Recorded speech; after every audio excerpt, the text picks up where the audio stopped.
कुछ जो मेरे नए मेंबरान हैं उनको हर वक्त बीच में उछलने की आदत पड़ चुकी है। आज तक तो नहीं आया था, ये कहते हैं जी पीएमजीएस आ गया, कहां से आया?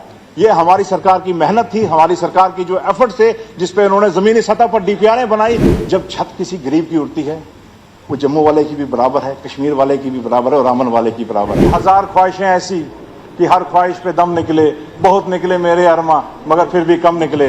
और उसके लिए नेशनल कॉन्फ्रेंस जद्दोजहद करते रहेगी, आखिरी दम तक करते रहेगी। वो हमारा निशान, वो हम छीन के लेंगे, हक है हमारा। वो कांग्रेस भी साफ उधर हिंदुत्व की तरफ चल रही है, लेकिन सिर्फ वाहिद एक रियासत है जहां जो पूरे सेकुलर असूलों को जिसने अभी तक थामा है और पूरे उस सेकुलर असूलों को जो है हिंदुस्तान का जो आइन जो हमें सिखाता है, उस पर अगर हम कोई सरकार काम कर रही है तो वो जनाब उमर साहब की सरकार कर रही है। इसके लिए मैं मुबारकबाद पेश करता हूं इनको। इनके पैदल चलने से वहां कोई फ्लड नहीं ठीक हो गया, लेकिन वो ये दर्शाते थे कि इस मुश्किल घड़ी में हम अपने लोगों के साथ हैं। मौका दिया बोलने का और मैं इस गवर्नर एड्रेस के सपोर्ट में हक में खड़ा हूं। यहां से कुछ बातें चल रही थी, कोई प्रधानमंत्री कोई मंत्री बनने की, तो मुझे एक गालिब का शेर याद आ गया। इसी से शुरुआत करें कि हजार ख्वाहिशें ऐसी कि हर ख्वाहिश पे दम निकले, बहुत निकले मेरे अरमा मगर फिर भी कम निकले। तो कुछ ख्वाहिशें अधूरी रह गई अपोजिशन की। कुछ इन्होंने जो सोचा था जब 2019 का वो वक़्वा इन्होंने बनाया कि इनकी ख्वाहिश थी कि हम यहाँ का चीफ मिनिस्टर बन सकें, हमारी हुकूमत आ सके, लेकिन आवाम को कुछ और मंजूर था, जनता को कुछ और मंजूर था। तो आज जनता ने वो फैसला दे दिया और सीएम साहब को नेशनल कॉन्फ्रेंस की जो है मेजॉरिटी में सरकार बनी है। तो इसलिए मुझे लगता है 5 साल तक जो है अपोजिशन को वेट करना चाहिए, बर्दाश्त करना चाहिए, क्योंकि बर्दाश्त का मादा जमहूरियत में अगर दो ही कुछ चीजें हैं जमहूरियत में तो वो है बर्दाश्त।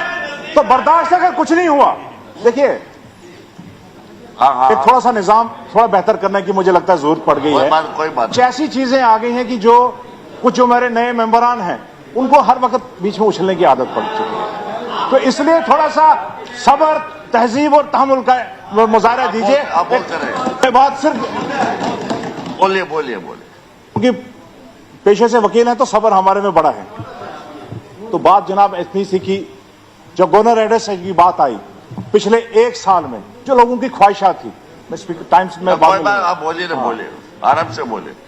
तो जो इस गवर्नर एड्रेस में जो बात की तो शुरुआत की, तो जो सबसे पहले जो अहम शुरुआत हुई, जो लोगों की जो बात अक्कासी करता था, वो ये था कि इस जमहूरी निजाम में 7 साल बाद हमें मौका मिला लोगों को अपना बजट आने के लिए। और मैं मुबारकबाद देता हूं सीएम साहब को, जिस किस्म से इन्होंने रिवायत शुरू की, कोई किसी को जरूरत नहीं होती। आज तक हमने हिंदुस्तान के इतिहास में किसी भी फाइनेंस मंत्री को, किसी भी वित्त मंत्री को देखा नहीं कि वो लेजिस्लेटर्स को ऑन बोर्ड ले, लेकिन ये इनका जिगरा है, ये इनकी दयानतदारी है और इनका विजन है। और इस विजन से ही जो है जम्मू कश्मीर जो है जरूरत है इस वक्त इस मुश्किल हालात में। कुछ मेरे साथी सीनियर मेंबर कांग्रेस के उन्होंने बात की कि हमें एक कहीं ये नजर नहीं आ रहा है स्टेटहुड का मुद्दा। इस गवर्नर एड्रेस में कोई स्टेटहुड की बात नहीं हुई, तारिक आमिर साहब भी ने बात की। मगर मैं उनको ये बात कहना चाहता हूं कि जब इस हाउस ने ये पास कर दिया, रेजोल्यूशन पास किया, करारदाद पास की जिसमें हम सब थे, तो उसमें बार बार स्टेटहुड की कोई जरूरत नहीं। जब एक बार वो हमारा ड्रीम है, वो हमारा ख्वाब है और उसके लिए नेशनल कॉन्फ्रेंस जद्दोजहद करते रहेगी, आखिरी दम तक करते रहेगी, वो हमारा निशान, वो हम छीन के लेंगे, हक है हमारा। वो हमारा स्पेशल स्टेटस हो रही है।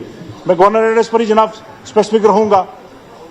जो वादे किए थे सरकार ने आने से पहले, जो हमारा मंशूर था, उसमें सबसे बड़ी जो लोगों की जो वहां से अपोजिशन से आवाजें आती है कि बिजली का निजाम क्या है। तो मैं मुबारकबाद देता हूं कि 1 साल में, क्योंकि रामबन सबसे पिछड़ा हुआ इलाका था, मैं वहां की अगर बात करूंगा तो बिजली का जो निजाम बेहतर हुआ है, चाहे वो आपका ट्रांसमिशन लॉसेज की बात करें उसमें जो कमी आई है, चाहे उसकी रेवेन्यू की इंक्रीज की भी बड़ी आई है, और जो सबसे बड़ा जो बात की थी, जो 200 यूनिट जो फ्री देने की बात की थी, जो इस एड्रेस में जो है जिसका जिक्र किया गया है, और मैं मुबारकबाद देता हूं कि उसकी जो शुरुआत हो चुकी है। इसके लिए मुबारकबाद है हमारे सीएम साहब का। पावर सेक्टर में रिफॉर्म, क्योंकि एक ऐसा हमारे पास शोबा है जो जम्मू कश्मीर को जो है इकोनॉमिक जिसकी जो है आगे ले सकता है, और इसके पास जम्मू कश्मीर के पास बहुत बड़ा इसमें पोटेंशियल है। और वो हमारी पिछली सरकार ने भी इस पे जोर से काम किया था, चाहे जब उमर साहब 2008 में थे, और इस दौर में भी जो है उस सेक्टर पे काम हो रहा है। चाहे पूरे खित्ते चुनाव में देखा जाए तो जितने पावर सेक्टर्स को जो है तेजी से आगे बढ़ाने की कोशिश की जा रही है JKSPDC के जरिए, और जो एक ड्रीम बजट है नेशनल कॉन्फ्रेंस का और हुकूमत हमारी का सावलाकोट पे, उसमें भी जो काफी जो पेशरफ्त हुई है, तो मैं मुबारकबाद देता हूं सीएम साहब को कि जो उस प्रोजेक्ट को जो है इन्होंने काफी हद तक, और मुझे लगता है इसकी अब टेंडरिंग पर पहुंच चुकी है। रहा सवाल जनाब हेल्थ शोबे का, तो मैं अपने हेल्थ मिनिस्टर को मुबारकबाद देता हूं। मिस्टर साहब, ये जरा आपकी तारीफ में ही है, आप ये सुनते जाइएगा कि पहली मर्तबा डिस्ट्रिक्ट हॉस्पिटल रामबन में फुली फंक्शनल ओपीडी चल रही है जनाब। ये मुबारकबाद की हकदार हैं, क्योंकि ऐसा पसमानदा डिस्ट्रिक्ट था, क्योंकि जम्मू की बात हमेशा करते थे ये जम्मू वाले मेरे साथी, लेकिन कभी उस जम्मू के उस कोने को इन्होंने कभी नजरअंदाज कभी कोई किया ही नहीं, कभी उस पर गौर फिक्र की ही नहीं, कभी उसकी बात उठाई नहीं, सिर्फ यूनिवर्सिटी की बात उठा रहे हैं। लेकिन मैं मुबारकबाद देता हूं हेल्थ मिनिस्टर का, जिन्होंने वहां पर पोस्टें भी फिलअप की और आज एक बिल्कुल बेहतरीन निजाम से काम चल रहा है। और जो सबसे बड़ी जो अचीवमेंट जो वहां पर थी, डिग्री कॉलेज जो हमारे पास, मेरी कॉन्स्टिट्यूंसी में इस वक्त 3 डिग्री कॉलेज जनाब चल रहे हैं, लेकिन एक कॉलेज के लिए जो है रामबन डिग्री कॉलेज के लिए 8 करोड़ का जो इन्होंने गर्ल्स हॉस्टल के लिए जो है वहां पर पैसा मंजूर कराया, टेंडर हो गया, काम हो गया। इसके लिए मैं सकीना जी को मुबारकबाद पेश करता हूं। और 2 जो डिग्री कॉलेज है जिनकी बिल्डिंग अभी भी मुकम्मल नहीं हो चुकी, उसके लिए भी टेंडर, बटोत का कॉलेज डिग्री कॉलेज, उसके लिए टेंडर भी हो चुका है उसके डिजाइनिंग के लिए, और उखड़ाल के लिए भी काम चलता है। इसके लिए मुबारकबाद है सकीना इतू जी। अगर कहीं भी हुकूमत का जनाब, अगर किसी भी देखा जाए तो सबसे बड़ा इंपॉर्टेंट होता है R&B सेक्टर जनाब। तो इस जिम्मे में मैं अपने R&B मंत्री सुरेंद्र चौधरी डिप्टी सीएम साहब का मैं शुक्रिया अदा करता हूं कि जिस किस्म से रोडों का जाल रामबन असेंबली में पहली मर्तबा, और मैं खुशनसीब हूं क्योंकि लोगों ने कभी इतनी सड़कें देखी नहीं, पिछले 20 सालों में अभी इतनी सड़कें नहीं बनी थी जितने आज एक साल में कम से कम 22 रोडों का जनाब टेंडर हुआ। उसमें PMGSY की भी है, मैं ठीक है सेंटर से आई, लेकिन उसका इंप्लीमेंटेशन हम कर रहे हैं। उसमें हमारे पास लाया किसने, आज तक तो नहीं आया था। ये कहते हैं जी PMGS आ गया, कहां से आया? ये हमारी सरकार की मेहनत थी, हमारी सरकार की जो एफर्ट थे, जिसपे उन्होंने जमीनी सतह पर DPRएं बनाई, प्रोजेक्ट्स बनाए, हमारे लोगों ने बनाए, हमने उसमें पार्टिसिपेट किया, और आज जो है वहां पर 22 रोडों का जो है वहां पर टेंडर हो चुका है, जिसमें 12 PMGSY की हैं और उसके बाद कुछ UT सेक्टर की, कुछ डिस्ट्रिक्ट सेक्टर की। तो मैं मुबारकबाद देता हूं डिप्टी सीएम साहब को, क्योंकि रोड ही एक अक्कासी करती है डेवलपमेंट का जनाब। क्योंकि पहाड़ी क्षेत्र में जहां सबसे ज्यादा इंपॉर्टेंट कहीं अगर कोई चीजें अगर महरूम थी, वो रोड्स की वजह से जो है वो सर्विस नहीं हो पाती थी। लेकिन इसके लिए मुबारकबाद है डिप्टी सीएम साहब। उसके बाद सबसे ज्यादा जो अगर देखा जाए तो वो आपका एजुकेशन का निजाम था। एजुकेशन के निजाम में बिल्कुल धर्म भरम पर पिछले 10 सालों में जो है वो बिल्कुल कोई, ना तो कोई उसमें कोई पेशरफ हुई थी, ना कोई स्कूलों के अगर हालात देखें तो बिल्कुल बिल्डिंग लेस स्कूल थे, मैक्सिमम स्कूल बिल्डिंग लेस थे। लेकिन मुबारकबाद मैं देता हूं अपनी सरकार को, जिन्होंने आते ही जनाब 1 साल के अंदर जो है वो करोड़ों रुपए जो है वो इस एजुकेशन सेक्टर में लाया। और मैं अगर अपनी रामबन की बात करूंगा तो रामबन में जो है 50 करोड़ रुपए जो है वो मैडम सकीना द्वारा एजुकेशन सेक्टर में, उसमें प्राइमरी सेक्टर में प्राइमरी स्कूलों की बिल्डिंगों की बात की जाएगी, उसमें इन्होंने मिडिल स्कूल की बात की जाए, हर सेक्टर में जो है इन्होंने पैसा दिया, ताकि एक मैं सिर्फ रामबन की बात नहीं करूंगा, क्योंकि गवर्नमेंट एड्रेस में अगर सिर्फ रामबन की बात करूंगा तो वो बेईमानी हो जाएगी। मैं इनकी सोच और इनकी दयादारी को मुबारकबाद देता हूं कि इन्होंने उस सेक्टर को तरजीह दी, और जो इसकी जो अक्कासी जो है हमारा गवर्नर एड्रेस करता है जनाब। एक और इसमें जनाब मैं मुबारकबाद दे दूंगा जो सेहत ऐप की जो शुरुआत की जनाब।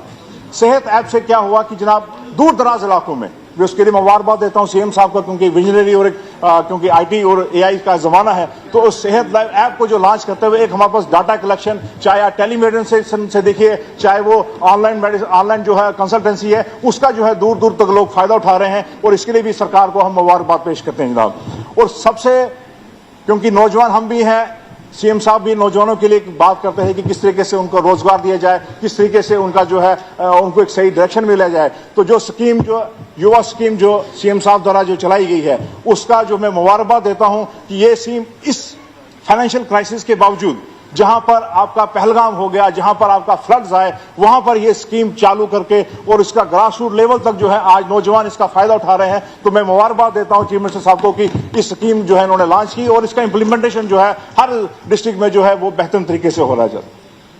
फ्लड्स पर बात उठी, आज सुबह से बात चल रही है कि फ्लड्स पर जनाब भेदभाव हो गया, कुछ जम्मू में चला गया, कुछ कश्मीर में चला गया। लेकिन मैं ठीक कहूंगा कि जब छत किसी गरीब की उड़ती है वो जम्मू वाले की भी बराबर है, कश्मीर वाले की भी बराबर है और रामन वाले की बराबर है। तो मैं मुबारकबाद देता हूं सीएम साहब को। जनाब सबसे पहले डोंट इंटरफेयर, सबसे पहला जो है फ्लड जो है अप्रैल में जो है रामबन से शुरुआत हुई जनाब।